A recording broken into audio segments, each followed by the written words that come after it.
เรื่องผีคุณใสยกับคำสาปแช่งแห่งทงนา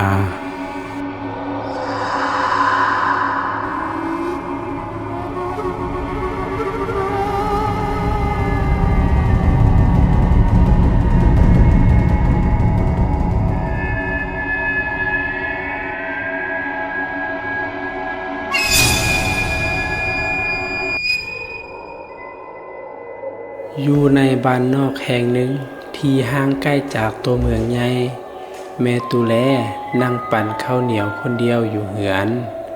นางเป็นแม่ไม้ที่บ่มีลูกบ่มีหลานจักคน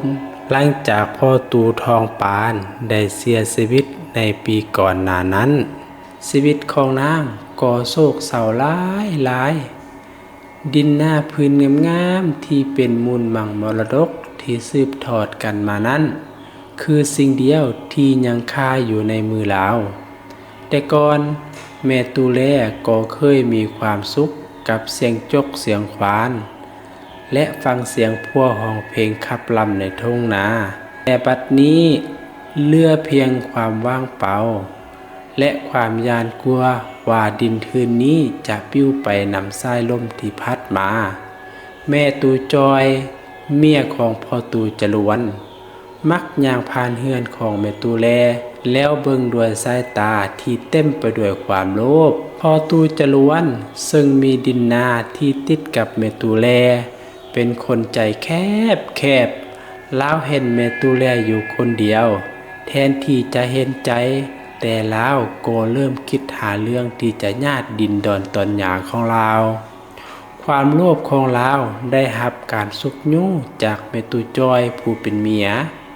พวกเขาสร้างให้ท้าวต้อมลูกชายคนกกเป็นคนลงมือ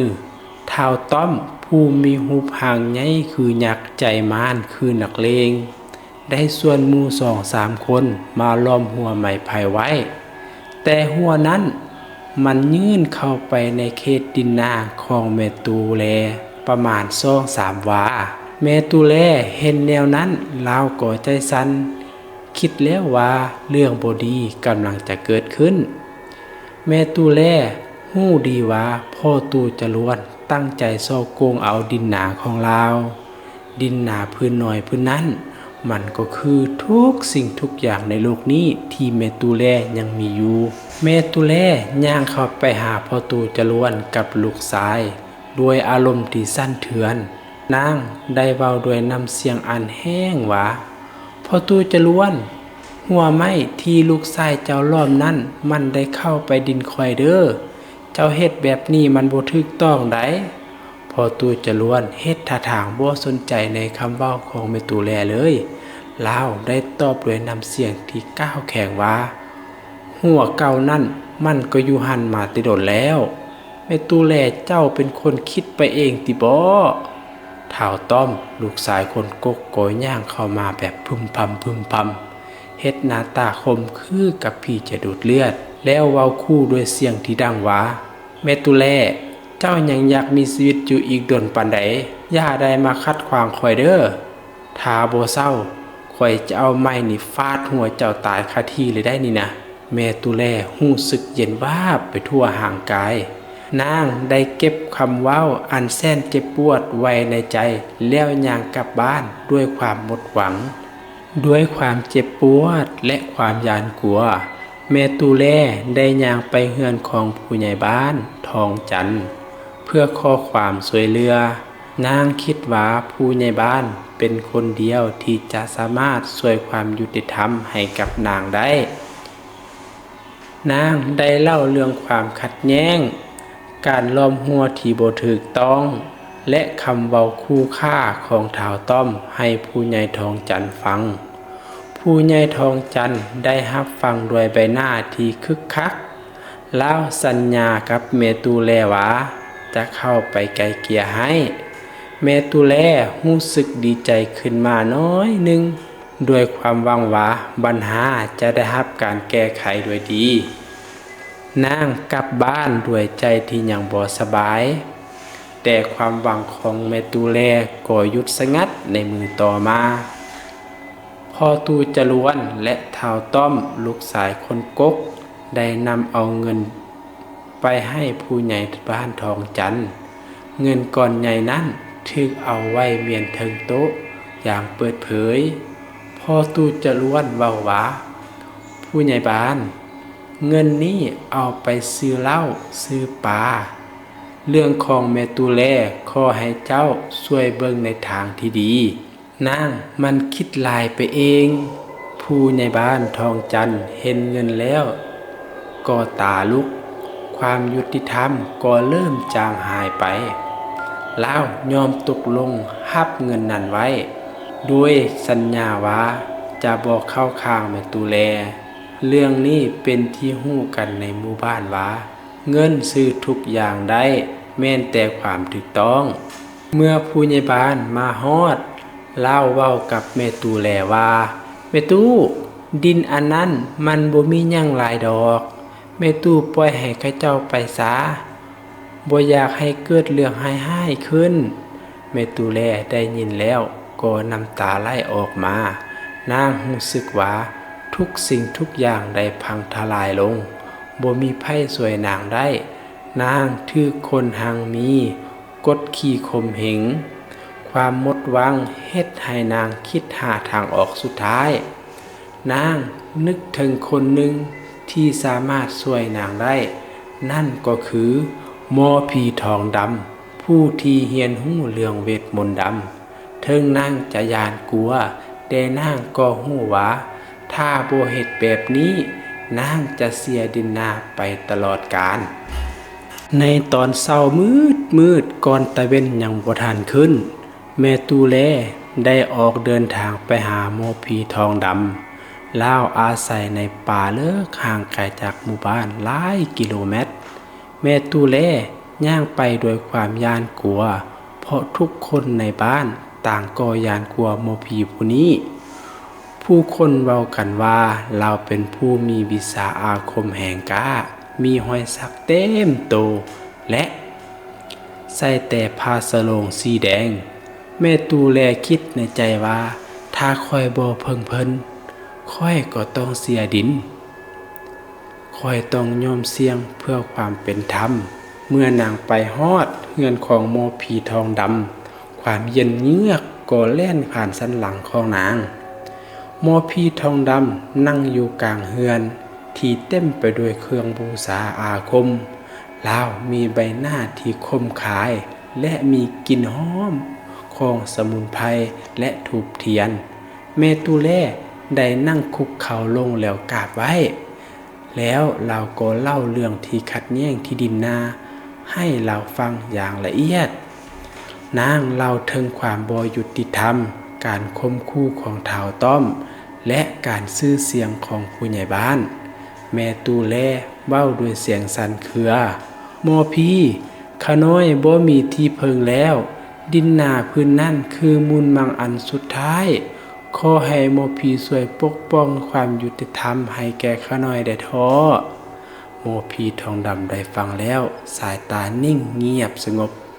คือกับกำลังสังเกตเหตุการณ์ที่เกิดขึ้นหลังจากแม่ตูแลเล่าจบหมอผีทองดำก็ยิ้มออกมาด้วยห้อยยิ้มที่เย็นชาลาวบอกแม่ตูแลว่าเฮาจะสวยโตเด้อเรื่องความบ่ยุติธรรมมันเป็นสิ่งที่ยอมรับกันบ่ได้เฮาจะใช้วิชาอาคมเพื่อให้พ่อตูจรวนฮู้จักคำว่าเจ็บปวดแต่เจ้าต้องจื้อไว้ว่าการใช้เวทมนต์มีผลร้ายตามมาเสมอแม่ตูแลก็ดีใจและย้านกลัวพร้อมกันนางได้ถวายเครื่องบูชาที่เตรียมมาให้หมอผีทองดำได้เอามะพร้าวแห้งมาลูกหนึ่งแล้วเริ่มทองคาถาอาคมด้วยเสียงที่สั่นเครือและเย็นวาบหมอผีทองดำนั่งอยู่ในท่าสมาธิแล้วจับมะพร้าวแห้งแล้วเริ่มทองคาถาอาคมด้วยเสียงที่สั่นสะเทือนและดังก้องกังวานคำเว้าที่ออกจากปากของเรานั้นเป็นคำศัพท์ที่บ่เคยได้ยินพลังงานสีดำเย็นๆได้พัดอ้อมหอบตัวเรา ลาวปล่อยพลังงานนั้นไปโดยมุ่งเป่าใส่พ่อตู่จรวนหมอพี่เว้าว่าเฮาจะส่งคุณใส่ให้พวกมันได้รู้จักความเจ็บปวดให้สมกับความโลภมักโลภผาของพวกมันให้มันรู้จักคำว่าเสียใจแม่ตูแล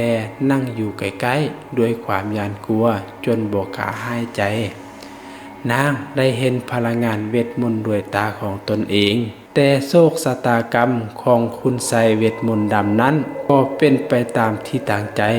พ่อตู่จรวนคนที่ดวงแข็งอาจจะเคยเฮ็ดบุญมาแต่ศาสตร์ใดศาสตร์หนึ่งเมื่อคุณไสไปฮอดเฮือนของลาวมันบ่สามารถเข้าสู่โตเราได้เวทมนต์ดำนั้นก็เลยเปลี่ยนทิศทางไปทึกท้าวต้อมผู้เป็นลูกชายผู้ใหญ่แทนท้าวต้อมนั่งกินข้าวอยู่เฮือนก็รู้สึกปวดหัวขึ้นมาอย่างกระทันหันล้าวห้องออกมาโดยความเจ็บปวดแม่ตู่จ้อยผู้เป็นแม่ก็แล่นเข้าไปเบิ่งลูกชายโดยความตกใจบ่มีภัยฮู้ว่าภัยอันตรายกำลังคืบคลานเข้ามาแล้วหลังจากถูกคุณไสท้าวต้อมก็ล้มป่วยลงกระทันหันลาวมีอาการไข้หนักร่างกายร้อนรนคือกับไฟและห้องอวดโอด้วยความเจ็บปวดทุกคืนพ่อตู่จรวนและแม่ตู่จอยพาลูกไปหาหมอแต่หมอบ้านก็บ่สามารถพบพยาธิใดๆเลยอาการของท้าวต้อมหนักขึ้นและทรุดโทรมลงทุกมื้อเล่าเว้าบ่ได้กินก็บ่ได้และนอนก็บ่หลับสายตาก็เริ่มมืดมัวพ่อตู่จรวนรู้สึกเสียใจหลายที่สุดได้แต่นั่งเฝ้าลูกชายด้วยความหมดหวังแต่ก็ยังบ่ฮู้ว่าเรื่องทั้งหมดนี้เกิดจากชะตากรรมที่บ่ยุติธรรมของตนเองในคืนที่มืดมิดคืนหนึ่งท้าวต้อมอดทนจากความเจ็บปวดบ่ได้ก็ได้เสียชีวิตอย่างกระทันหันล้าวห้องขึ้นด้วยเสียงดังแล้วก็เงียบไปเลือดได้ไหลออกจากหูปากดังตาและดวงตาของลาวอย่างลวงหลายใบหน้าของลาวปิดเปื้อนโดยความทรมานพ่อตู่จรวนและแม่ตู่จอยห้องไห้อย่างเจ็บปวดพวกเขาบ่เคยเห็นการตายที่น่าหวาดกลัวแบบนี้มาก่อนชาวบ้านที่มาเบิ่งการตายของท้าวต้อมต่างก็หวาดกลัวพวกเขาสงสัยว่าการตายนี้บ่แม่นการตายแบบธรรมดาแต่อาจจะเกี่ยวข้องกับสิ่งลี้ลับป่าสีพิวเป็นป่าข้างบ้านผู้ขี้เมาปากไวที่สุดในบ้านคนหนึ่งฮู้เรื่องความจริงระหว่างแม่ตู่แลและโมผีทองดำนางได้ยินข่าวว่าท้าวต้อมตายอย่างปริศนาและเป็นตายย้านแต่ด้วยนิสัยที่มักเว้าและสะระแหน่เรื่องคนอื่นนางก็อดบ่ได้ที่จะปากเว้าขึ้นมาว่าโอ้ท้าวต้อมตายแบบนี้บ่แม่นพญาธิธรรมดาดอกมันน่าจะถึกเวทมนต์ดำของแม่ตู่แลใส่แน่นอนแม่ตู่แลไปหาหมอทองดำมาคำเว้าของป่าสีพิวได้แพร่ลามไปทั่วบ้านคือกับไฟลามหญ้าแห้งพ่อตู่จรวนได้ยินคำเว้าของป่าสีพิวแล้วก็โกรธแค้นจนตาแดงลาวบ่เชื่อในเบื้องต้น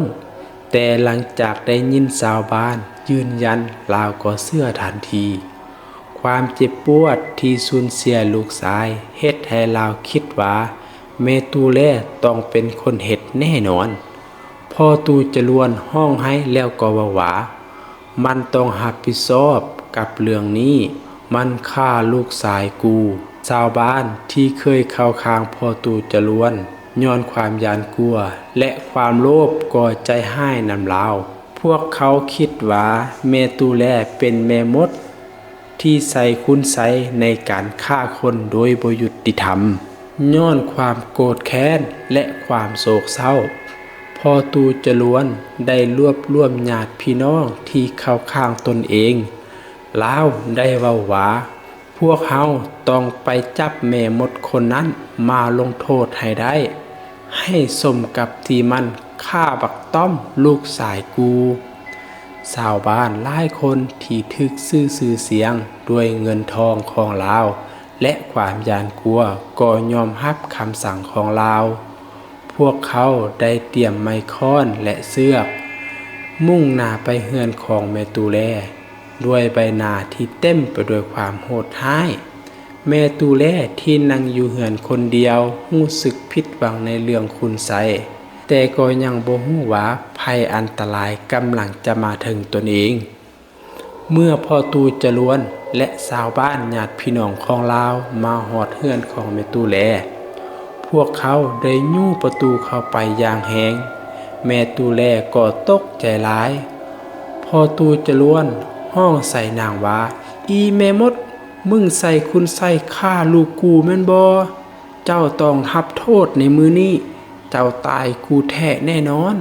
พวกเขาได้จับแม่ตูแลอย่างหุนแหงและมัดมือมัดตีนของนางด้วยเสือกแม่ตูแลก็ได้ห้องออกมาว่ากูบ่ได้ฆ่าลูกมึงพวกมึงมันบ่ยุติธรรมแต่บ่มีไผฟังนางเลยพวกเขาได้ลากนางออกไปที่กลางบ้านแล้วเอานางไปขังไว้ในหัวไม้เก่าที่ตั้งอยู่ใจกลางบ้านเฮ็ดคือกับหมูกับหมากับสัตว์เดรัจฉานคือบ่แม่นคนพอตูจรวนได้สั่งไว้ว่าพวกมึงบ่ต้องให้อาหารให้กับมันให้มันอดข้าวอดน้ำจนตายไปพร้อมกับความผิดที่มันได้ก่อไว้ชาวบ้านก็ยอมรับฟังคำสั่งนั้นแม่ตูแลนั่งอยู่ในหัวไม้ห่างกายที่เหนื่อยล้าและบาดเจ็บนางก็ห้องไห้ออกมาด้วยความเจ็บปวดนางก็รู้สึกเสียใจกับการตัดสินใจที่ใส่เวทมนต์ดำหลายมือผ่านไปนางก็บ่ได้กินข้าวกินน้ำห่างกายของนางก็เริ่มอ่อนเพลียลงสายตาก็เริ่มมืดมัวนางได้รับความทรมานที่สุดในชีวิตในมือสุดท้ายแม่ตูแลรู้สึกว่าห่างกายตนเองบ่ไหวและกำลังจะตายนางเห็นพ่อตูจรวนยืนเบิ่งนางด้วยใบหน้าที่เต็มไปด้วยความสะใจนางเอาแห่งสุดท้ายห้องขึ้นโดยเสียงที่แหบแห้งว่าพ่อตูจรวนมึงคิดว่ามึงได้ไสชนะแล้วบ่มึงและลูกเมียของมึงได้ทำลายกูแต่กูขอสาปแช่งดินหน้าพื้นนั้นทุกคนในบ้านต่างก็หยุดฟัง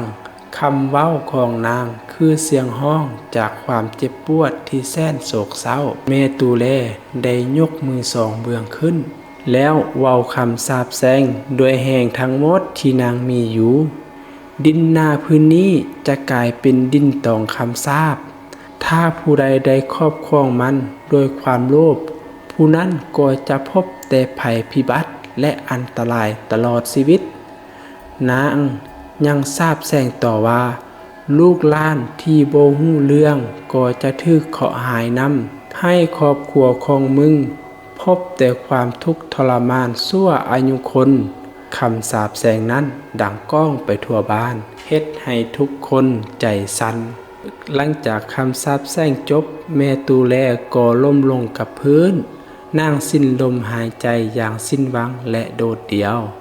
ห่างกายของนางนอนอยู่ในหัวไม้เป็นสัญลักษณ์ของความโหดร้ายที่ชาวบ้านและพ่อตูจรวนได้ก่อขึ้นพ่อตูจรวนเบิ่งการตายของนางโดยความสะใจโดยบ่ฮู้ว่าลาวได้ปล่อยพลังงานชั่วร้ายออกมาแล้วชาวบ้านได้นำเอาร่างของแม่ตูแลไปฝังไว้ในป่าอย่างเงียบๆโดยบ่มีพิธีรีตองทางศาสนาใดๆเลยหลังจากแม่ตูแลตายไปพ่อตูจรวนก็เข้าไปครอบครองดินนาพื้นงามพื้นนั้นทันทีลาวสั่งให้ทำลายหัวไม้ที่เคยเป็นปัญหาแล้วปลูกข้าวใส่ดินนาทั้งหมดความโลภเฮ็ดให้ลาวบ่สนใจคำสาปแช่งของแม่ตูแลแม่ตูจ้อยผู้เป็นเมียก็ยิ้มด้วยความพอใจเพราะนางฮู้ว่าเรื่องทั้งหมดนี้แม่นความคิดของนางพ่อตูจรวนคิดว่าดินนาตอนนี้ จะเฮ็ดให้ครอบครัวของเราหั่งมีขึ้นในอนาคตลาวบ่ได้คิดถึงคำสาปที่กำลังรอท่าเราอยู่ในมื้อหนึ่งแม่ตู่จอยกำลังเฮ็ดข้าวนมอยู่เฮือนนางได้ย่างไปหาหม้อนึ่งข้าวที่ตั้งไฟอยู่กลางเฮือนทันใดนั้นหม้อนึ่งข้าวก็ล่มลงอย่างกระทันหันน้ำร้อนได้ลวกใส่ตัวนางอย่างรุนแรงแม่ตู่จอยห้องขึ้นด้วยความเจ็บปวดผิวหนังของนางถูกไฟลวกจนเป็นแป๋วใหญ่ชาวบ้านเว้าว่ามันเป็นสิ่งที่แม่ตู่แลเฮ็ดไว้พี่ของแม่ตู่แลกำลังแก้แค้นลาวแม่ตู่จอยนอนอยู่เทิงเตียงด้วยความเจ็บปวดแต่ก็บ่เชื่อว่าเรื่องนี้แม่นคำสาปแช่งหลังจากแม่ตู่จอยได้ถูกไฟลวกพ่อตู่จรวนก็พบกับโศกร้ายต่อไปลาวไปไถนาอยู่ดินของแม่ตู่แลทันใดนั้นงัวแตกตื่นแล่นทันทีลาวพยายามจับงัวแต่ถูกงัวตํเข้าที่ขาของเราหักอย่างรุนแรงลาวนอนห้องโอ้โอ้อยู่เทิงดินตองคำสาปชาวบ้านได้นำเราไปหาหมอแต่ทานหมอก็บ่สามารถปิ่นปัวให้ดีพ่อตู่จรวน